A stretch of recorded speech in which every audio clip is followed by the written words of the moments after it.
When I say I'm in them, I just mean from research purposes. Sure. Well, if somebody can explain to me the power of Discord, I would love to hear a pitch because I don't get it.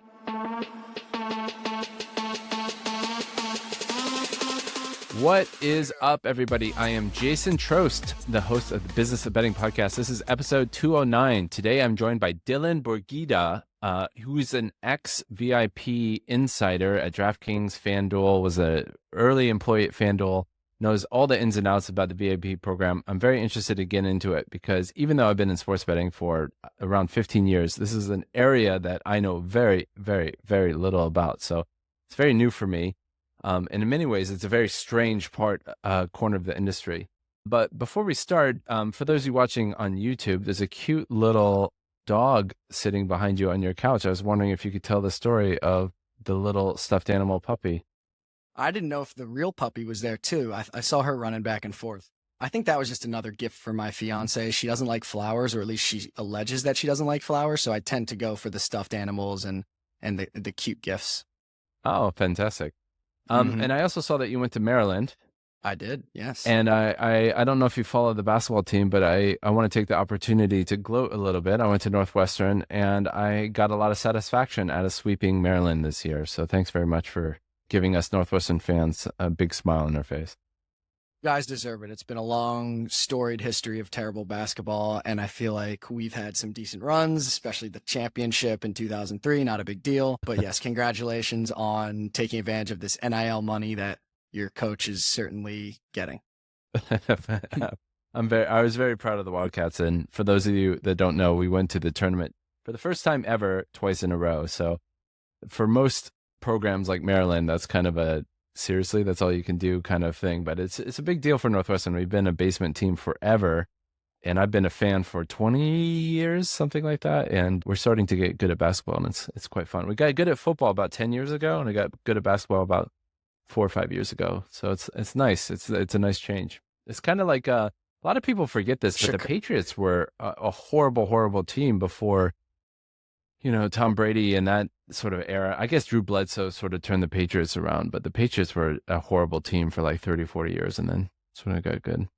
Yeah, I wouldn't get ahead of yourself. Although Chicago is a hotbed for hoops, so you would think Northwestern could pull some strings there, but well, they all go to the better schools. They go to the Illinois, and Illinois seems to get a lot of the good Chicago kids. But you're right, there is so much talent in the back door that does not go to Northwestern. I think that's changing a little bit, but takes time. Cool. VIP. What is it really? What is it really? Very important person, I think. Yeah. So the VIP teams across the industry, it's all about customer relationships and the one-to-one communication between the books and their top customers, their top spenders. So you can think of it like, there's the loyalty and rewards programs that exist. Those are super customer facing, where people are leveling up tiers, and it's really super gamified. When you get to the top level, there's this sort of, behind the scenes aspect of the program where the biggest spenders are receiving one-to-one treatment through a VIP host. They get extra rewards. They're getting game tickets and events. And so it's really, adding on to the entertainment for those customers, building loyalty. And the goal is to win share of wallet. It's not to, overextend someone's play. It's to make sure that all the money they are using for their gambling budget is with you, or as much as possible. So, I've been running sports betting. We have two products. We have a sportsbook and an exchange. And, I've been running the exchange for, 13 years now, something like that. And we have never, ever had a VIP program. And to me, it just seems a little bit, what's the right way to put it? It feels very sort of like, I don't know if this is the right decade, but very 1950s, very old school, very clunky, very sort of like, what's the movie where they're playing poker and it's like there's a bank heist or something? Rounders? Is it Rounders? My poker movie's Molly's Game. Okay. That's more. Yeah.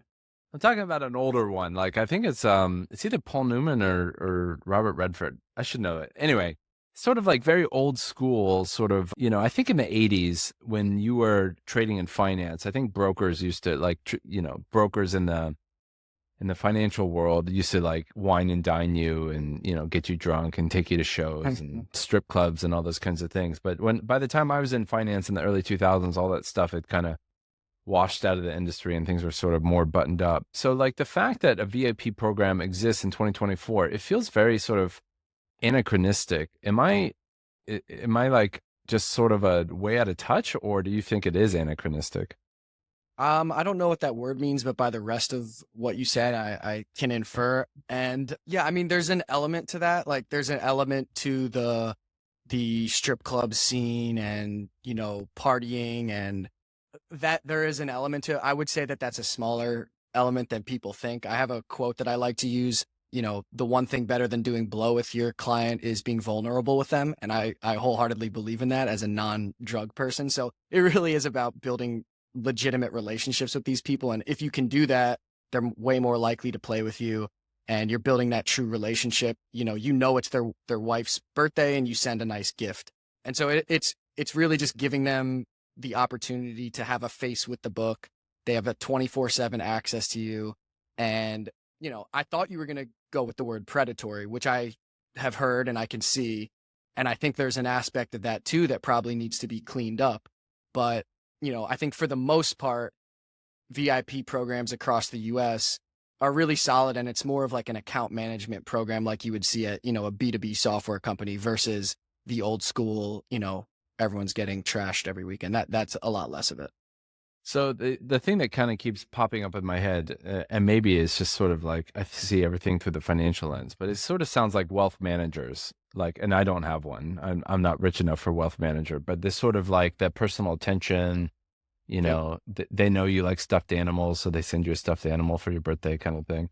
Yeah. What industries still operate like that? Can you think of other parallels? Yeah, I mean, wealth management's definitely one. And when we're trying to acquire these VIPs, we're looking for similar industries that we can either draw parallels from or even find similar clients. And so wealth management's one. I'd say like the private jet industry could be one. People, say like club promoters where they have these high roller clients that come in and spend money. So I think some of that still exists. Most of what goes on between a VIP host and their clients is like a discussion about bonuses or discussion about things that go wrong on the website. It's really like having your full-time customer support agent. And then, a small percentage of the time it's, can you get me a reservation at this restaurant? Or, for the really big guys, can I come to the Super Bowl? But most of it is an interaction about the gameplay through the app and all the issues that could possibly come up.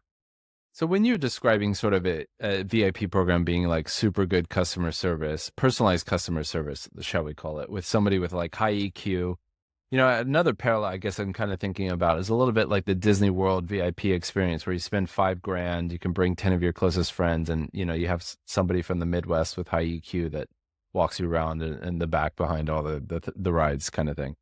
So, that totally makes sense. But I guess to use the language of wealth management, I think you have to have $5 or $10 million to go with Goldman Sachs wealth management or something of that order of magnitude. What do you need to do to get, like, what are the tiers? I imagine there's different tiers. Yeah, it's different across the books. The way most people have it set up is like there's a pretty sizable population of like lower end VIPs who may not even have a one-to-one host. That's more like a one-to-many. So they'll have, a VIP customer support line or some email address where they can get expedited service, but they're not being handheld by one person. They wouldn't know Dillon, as their guy. They just know that they have service. As far as spend, if I were to put like an average spend on that lower tier, it's probably someone that's playing between, 10 and 20,000 of handle per week. But then that, how it is where it's exponential. Like the 1%ers of the 1% are playing 5-10 millions a week. And so they're the ones that are truly, truly getting that white glove service. And, they have the more seasoned VIP hosts that are taking care of them every step of the way. How do you guys, like, I'm sure you have, since it's an exchange, you have the whale side, matching with the sharps. Is there not personalized attention to the whale side? No. And maybe it's maybe it's a bad approach, but I've always built the business like thinking of us sort of like a generic tech business, like the whales of Facebook or the whales of Uber or the whales of Amazon don't get specialized service. They use the same thing that everybody else uses, and they're on the same rails, and they're just power users. So I've kind of always thought about, Is or that have a true though? I don't know if I mean, maybe there is a VIP program for Uber. I know in the frequent flyer industry, like there's sort of that upper, the Delta 360 and I forget what the other programs are called. So I get maybe maybe the airline industry, there's a parallel here with the VIP program, where you get personalized booking and you have somebody personal that you can call for your reservation needs. But yeah, it's never something we've done. I think partially because of that sort of like the tech angle, partially because, I used to be a trader and I used to, I'm a techie I have a techie background. And so I've always been obsessed with price and building the platform and not on the human element side of sports betting. So do you think it's a big fuck up on our part? Like, do you think every sportsbook needs one of these white glove corners? I don't think you need it, but I don't see how it could hurt. I mean, if Smarkets is the one exchange that the largest whale players in the country have that relationship with, and they're able to go out to dinner with someone who's their guy, I can't help but think that helps with loyalty. And I do think this exists across even some other like consumer products. I would assume that a company, I'm completely using this as an example, but like a company like Nike, if they have certain customers that are buying millions and millions of dollars worth of sneakers every year or product, that they're going to take care of those on a more personalized level, and they probably have an account manager and a contact. So I think it happens probably more than we think. I'm like you, I'm not the guy that's dropping or that has $5 to $10 million with a Goldman Sachs rep. So maybe you and I aren't privy to it, but I think that this is existing in a lot of areas. Yeah, I guess if you view it like concierge is the word that gets thrown around now. Yeah. You hear of concierge medicine where, instead of waiting in the emergency room, you get to get a doctor right away. You spend 100, 200 grand for access to a private doctor. So yeah, I guess I'm warming up to this idea that it might not be as anachronistic as I might have thought about as it was before. So going back to, well, I guess just to answer your question, why a Smarkets might not do it, like, I mean, maybe when you're a bigger company, this is less of an issue, but when you're a small company, you have to be very careful about the things that you put your focus on. So, and maybe I'm completely off base here, but my hypothesis, if you take Betfair as an example, Betfair Exchange, I don't know if you followed it too closely from the United States, but Betfair Exchange in the early 2000s kind of took Europe by storm. It was a betting exchange. It was like, it was amazing technology, years ahead of everybody else in the sports betting field. And I actually think Betfair had an opportunity to kind of be like the Google of sports betting. Like they had an opportunity to run circles around traditional sportsbook. They had better technology, better pricing. They had the kind of the buzz of it being a tech company, all these kinds of things. Like Bet365 was still, nothing compared to Betfair. And what they did was, instead of like doubling down on their product and making their product and tech better and better and better, they added poker. And I think poker was sort of their gateway drug to being sort of a mediocre, everything to everybody gambling company. And so it's a long way to say that I think, you might say that there's no harm in having a VIP program because, why not have concierge for your best customers? And you might be totally right. But the reason I might say it's not a good idea is because once you start thinking differently, you sort of start to shift your focus, whether it's conscious or unconscious. And I like to think our North Star is price, product, tech, price, product, tech, price, product, tech. And anything that's not price, product, tech, we don't want to focus on it. So that might be one reason. And to a certain extent, I might think that FanDuel and DraftKings, I imagine they make heaps of money from this because there's lots and lots and lots of rich people in the United States. And I'm sure a big chunk of them like to bet on sports and a big chunk of them like to bet a lot on sports. So I'm sure that FanDuel and DraftKings make a big chunk of money. But you can imagine that if you make so much money from concierge services, VIP services, that you start to think of yourself, you're more in the people business. You're not in the tech product business anymore. You're more in the relationship business. And there's nothing wrong with that. It's just sort of like, what kind of company do you want to build? And that would be, a main reason to not get into it. Although I could just be stubborn and stupid. No, I think that makes sense. And like I would also say up until the past year or so, I don't think VIP was that large of a focal point at any of the operators. I think now that the numbers have stayed true where, the top 1% is doing 40-50% of the revenue, I think now there's an added focus that everyone believes that's going to sustain, as I do. But it's still, I still think like DraftKings and FanDuel would say that they're tech companies, not a people company. And one other thing I would say is like VIPs in the US especially are not price sensitive whatsoever. So like maybe there's a different reason that people are matching on Smarkets versus playing on FanDuel or DraftKings. I've never once heard one of these VIPs who's betting 50K plus a game, compare a price versus what Prime Sports is doing or what Sport Trade's doing. Like it never comes up. So that could be like just a market difference between the two places. So why do you think VIPs are not, or high rollers, if you like, why do you think that they are not price sensitive? I think some of it is just what they're used to. So if you're used to playing on the PPH, local bookie sites, unless you're sharp, unless you're one of these professionals, you're not really going back and forth checking for the best price. You're just betting through the person that gives you the best experience, where you can get your money in and out quickly. So I don't think it's been something that these whale players have thought about offshore at all. And when you do think about it, like there's going to be sharp people who are listening to this that feel the complete opposite. They're sharp. They're not the customers that the VIP programs want. And so that's why they are thinking of price. And I still think that there's so many more of these gamblers that are still playing offshore. They're still playing with local bookies than playing on DraftKings and FanDuel. So like, to me, that's the competition rather than the competition being, Penn and Fanatics and Caesars MGM. So going into the weeds a little bit, what are the different tiers? Like, are there 3 tiers, 4 tiers, 5 tiers, 1 tier?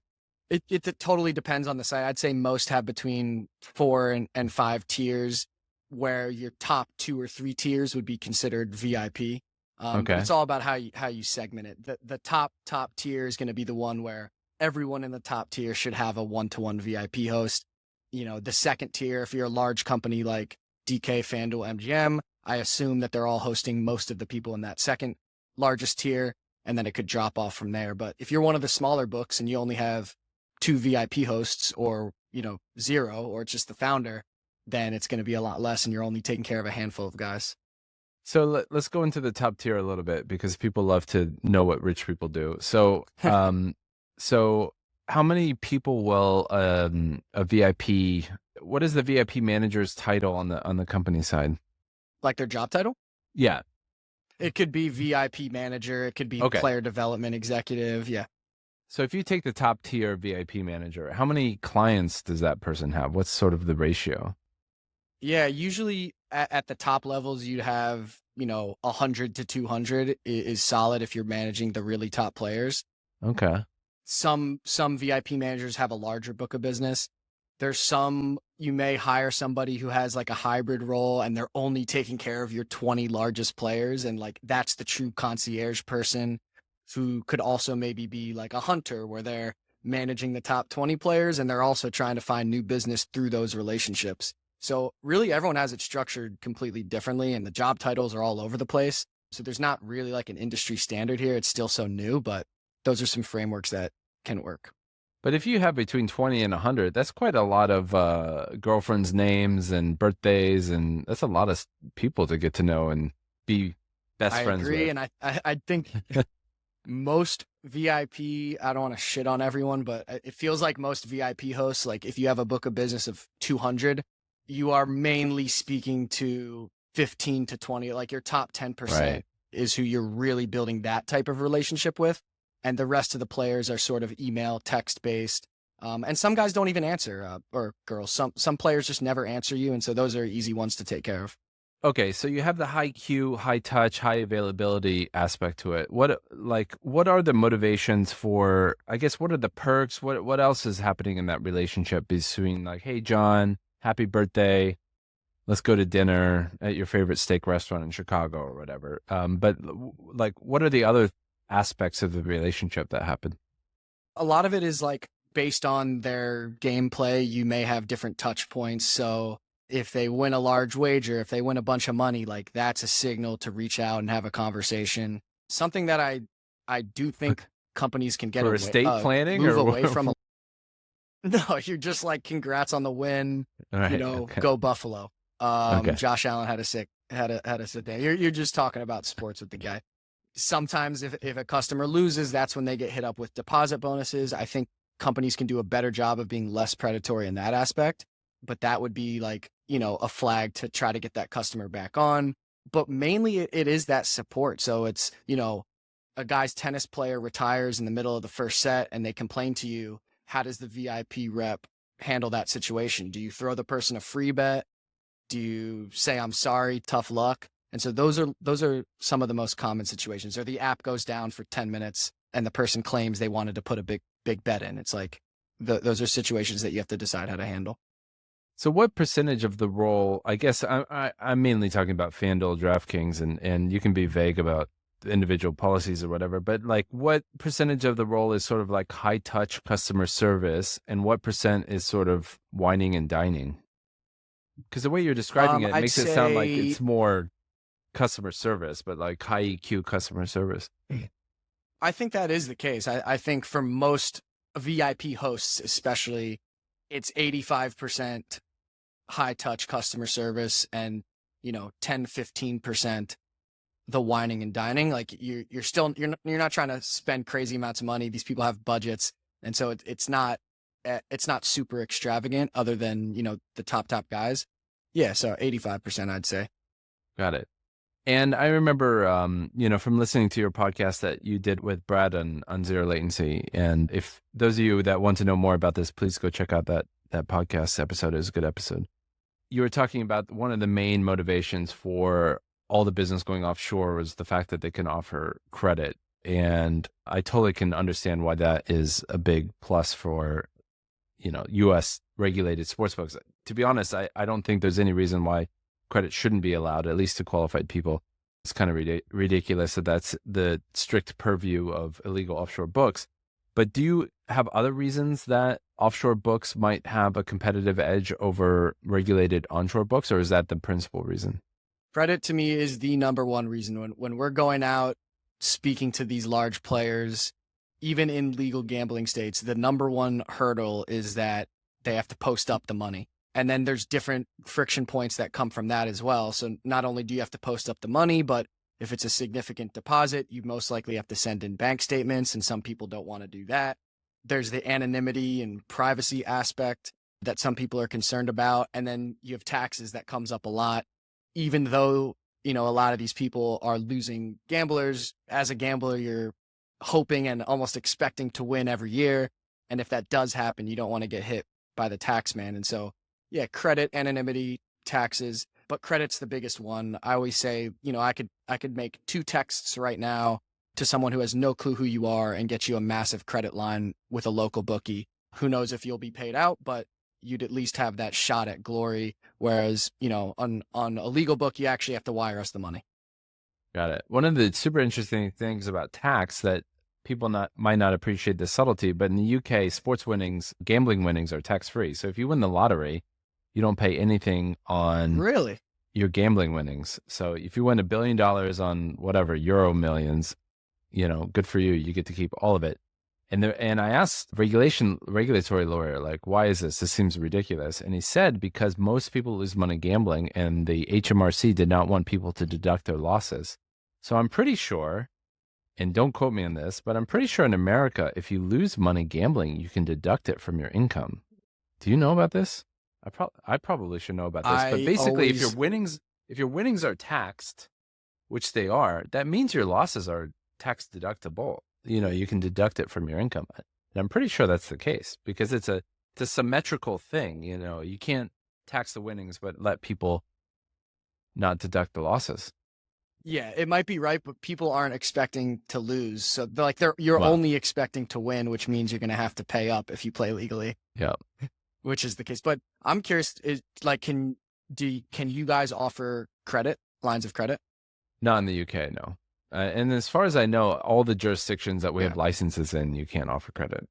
Yeah, and I think that's a good thing. I think it would be absolute mayhem if credit was legalized or if credit was able to be used by the legal books, especially online. I think it would just be absolute mayhem. Yeah. So I guess in one of the important topics of the day is responsible gambling, which I think is still quite a new topic in the U.S., but it's been a pretty big topic in the U.K. for the last 5 years or something. To me, it's sort of there's two strong cases on both sides of the coin. On one side, you have personal responsibility. They're adults. People should be able to spend money however they want. On the other hand, you have something that's potentially addictive. People can get over their skis and lose a lot of money very fast. And unlike drugs and alcohol, the pernicious thing about sports betting is that you kind of do it in secret. Like, I guess it's not really good that, like, if you have a cocaine addiction or you're an alcoholic, it's pretty hard to hide that. But it is a lot easier to sort of hide a sports betting addiction. So, like, you can hide it, it can go longer, you can lose a lot of money really fast. So I definitely see both sides of the issue. What's your sort of take on it, having been on the inside and seeing a lot of these people who are probably, to be frank, a lot of them are betting more than they should be betting? Yeah, I think it's a very real problem in the industry. It's super nuanced and tough to solve. I think right now there's too much onus on these individual customer support representatives or VIP representatives who are having the communication with gamblers, and those transcripts can be leaked, like we saw in this Wall Street Journal piece. And in some of these cases, you're relying on, a mid-20s person who may have never even placed a bet in their life. They just have solid EQ skills, like you mentioned earlier.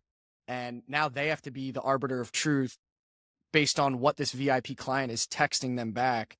And they're the ones that have to flag this behavior and raise it to the responsible gambling team. And if they don't do it correctly, they can get fired and they can get in trouble and the companies can get fined. Like, that just doesn't make sense to me. It's going to be impossible to curb responsible gambling in that way. So I think more onus should be on either a third party or the states and regulators to help the books figure this problem out. And, like, as we all know, the books aren't exactly incentivized to curb that behavior either. And so it doesn't make sense from a lot of angles the way it's being approached right now.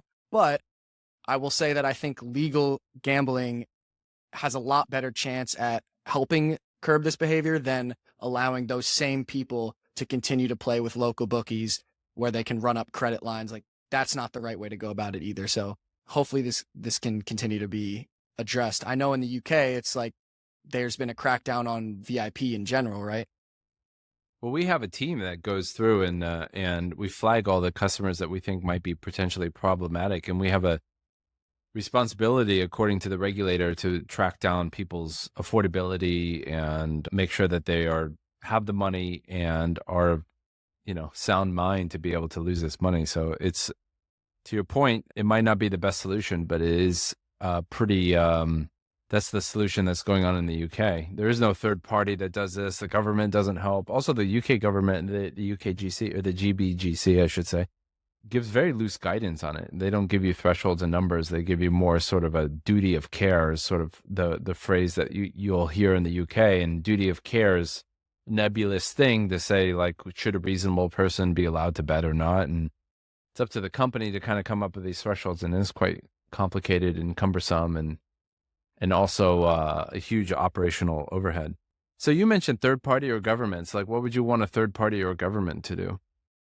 Well, I think what happens now is there's some semblance of affordability checks for the most part. It's definitely different across companies. I've had gamblers say that they've been able to wire in 50, 100 grand without providing any statements in the past, whereas other books are asking for a bank statement, utility bill, everything that you can provide. So I think for the most part now, people are getting those initial bank statements to make a determination on how much money a person can have or if they can afford their deposit. I think what's trickier is when you get someone who's depositing $1,000 at a time, they're basically never getting flagged. They could end up losing 27 grand, which to the book doesn't seem like much when you have guys spending millions at a time, but to that individual, is a lot more than they could afford. And I don't know how the book is supposed to honestly catch that. Like, 27K to someone could be peanuts, 27K to someone else could be their entire livelihood. And there's really no way, unless you're checking consistently, and no one wants to provide the sportsbook with that information consistently. So my thought is maybe if it was state run, or if there was a third party, people would be potentially more likely to give that type of access. But maybe there isn't a good tech solution for this at all. I don't know. Well, I guess you could have ask for an API to the IRS to see how much money somebody's making, to see if it's a flyer. But in the UK, we have to validate it. So if you want to lose 27K, we have to make sure that you can lose 27K. So we have to look at pay stubs and tax forms and bank statements, and it's quite messy. And we lose a lot of customers, and a lot of sports books have lost tons of customers because of this. And I completely sympathize with the customer. It's fucking annoying to send on this document. I had one customer write in to say he had to give less documentation to buy a house than he did to bet with Smarkets. And to me, you're pushing those people offshore, which isn't good either. Yeah. Yeah. And the regulator knows this, but I think they're sort of like, that those two sides of the coin, they're sort of caught, because on one hand, you sort of have the gambling, gambling is the devil, go fuck yourself and let's prohibit it, to the libertarians who are like, adults should be able to do whatever they want. And the gambling regulator sympathizes with them a little bit. It's caught in the middle and has to make both constituents happy. And so they're trying to draw this line. And I think I don't think it's drawn in the right place. And I don't have an elegant solution. I tend to think that more of the responsibility should be on the individual. I think the gambling in the UK, they're putting too much onus on the operator. But as we see, if people are left to their own devices, a lot of people can make bad choices. Yeah, I'm with you. I'd like the responsibility number one is the person in my eyes. I think most people believe that, at least that I've heard. And then it gets to the next step about like, how do you do anything about it? Are you supposed to do anything about it? And to me, the book's responsibility is to not prey on that. Like, don't be predatory. Don't try to squeeze every last dollar out of your customer. And some of that happens. And that's what the book should control. But then as far as preventing that individual from losing more than they can, I also don't have an elegant solution. As somebody that's had an inside view of two of the top books in the US, what's your prediction about where this goes the next 5-10 years? Do you think that they're going to be number one and number two in 10 years? Do you think it's going to change a lot? Do you think it's going to be more of the same? I think FanDuel and DraftKings have a massive head start. Like, these are true tech companies. I just made the analogy that FanDuel and DraftKings are closer to like Google and Meta than they are to Penn and Caesars. Like, if you go into their office, it is a tech culture. It's a tech company. And I think that has been a bigger edge than people think. I think a lot of their success has been attributed to the daily fantasy sports databases, which are great, but like MGM has an awesome database. Wynn has an awesome database, and they didn't do anything. So I think it really has been some of the tech execution on the product. So I think they have a huge edge. I also see the market when I spend a lot of time with interacting with Gen Z, and I'm in these discords, and it's clear that single game parlays and these like lotto type of bets are the thing of the future. It's what's talked about on social media. It's what they all want to play. And FanDuel has captured that first with SGPs. DraftKings has obviously, copied it. And so I think the future of betting is not these large straight bets or large in-game plays. I think it's the risk a small amount to win a lot. And whoever can gamify that in the right way has a great shot. And, DraftKings acquiring Jackpocket might be like a way to merge the two. Who knows? But that's the direction I see it going with the Gen Z, the future VIPs. As a Gen Xer, I do not get Discord. Like, I grew up on AOL chat and Prodigy chat, and I love me a good chat. I even used IRC back in the day, but every time I look at Discord, I'm like, what the fuck is this mess? There's like smiley icons everywhere. It's got this garish purple and pink. Can you explain to me the appeal of it? I mean, I don't know. I'm with you. So I just started learning about this stuff like 6 months ago. Did some consulting work with a company that worked with a lot of these top Discords. And so I had a crash course. I'm on a Discord video call with a high school kid who's managing the whole thing. And I mean, it is the new AOL chat room. That's the best way to describe it. And these kids are coming home from school or class in college, and they're hopping on. They've got the Discord on one screen. They've got the sportsbooks up on the other screen. And, they're in the lab, as they say, and they're building these massive parlays. They're not they're not really scheming about the big game tonight. They're trying to figure out, how to combine a bunch of legs. And that's all the discussion that happens in the Discord. But Discord's just a chat room. And, well, it's not just a chat room. It's a garish purple, loud chat room that doesn't seem very conducive to chat. And all the rooms I go into, it never seems like anybody's having normal gamified chat room with lots of pictures. Yeah, nobody's really chatting. They're just sort of like, check this out, look, lol. Like it's just stupid chat. All right, well, I guess I'm getting old.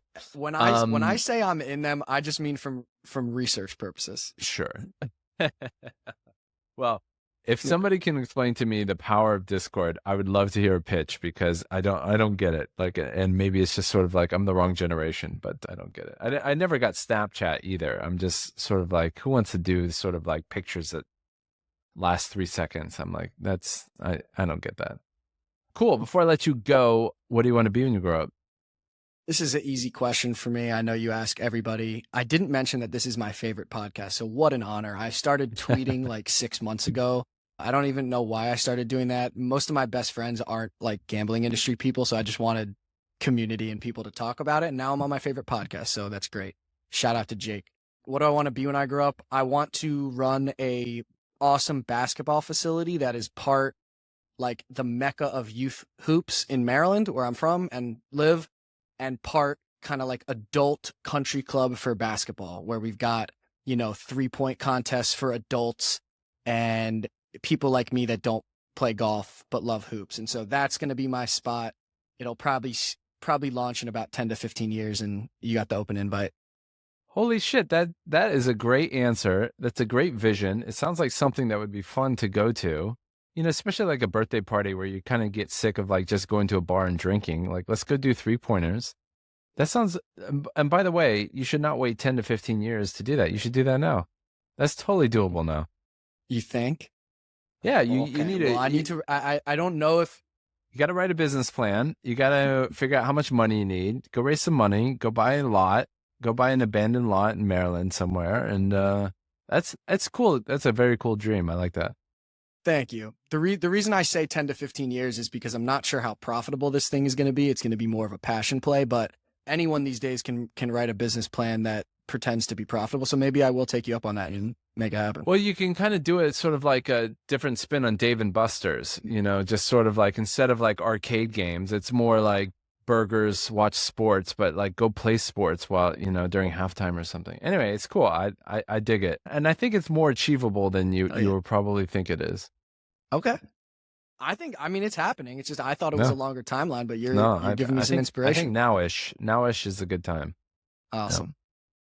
All right, Dillon. Well, thanks very much for stopping by. Thanks for educating me on VIPs. I learned a ton of stuff that I probably should have known a long time ago, but I'm glad to have learned it now. And it sounds like, anyway, it's a great perspective on the industry and something new for me, and hope for the listeners it was something new for you guys too.